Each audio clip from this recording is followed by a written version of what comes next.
Okay, we have a JENABOM electric screwdriver.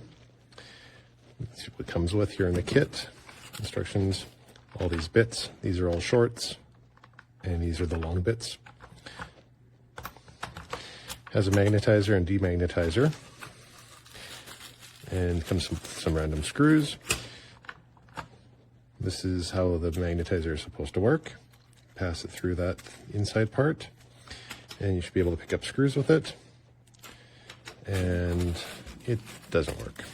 But in case you think that I'm playing with aluminum screws or something, there's an original screw. Unfortunately, not very good.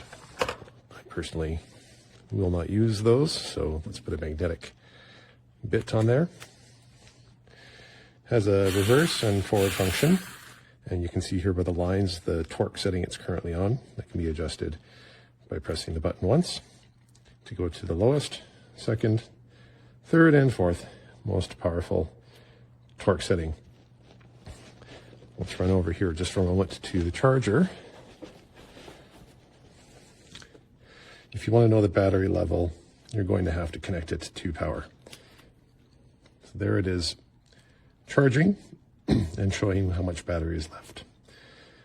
While using the tool, you will have no battery level indicator. It must be connected to a charger for that function.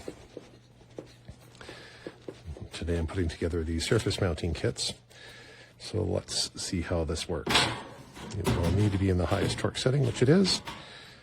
And forward button. It's not too bad, right? This is definitely saving my wrist.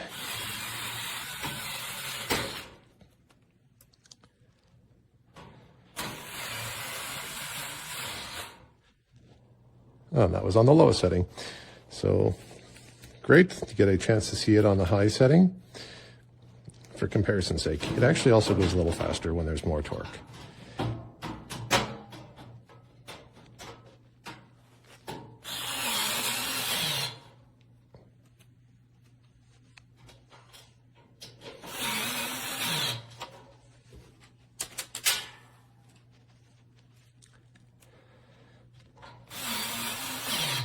So it has its downsides, but overall this tool is working out fairly well for me. It's very light. I keep it in my tool belt at all times, and I'm enjoying it.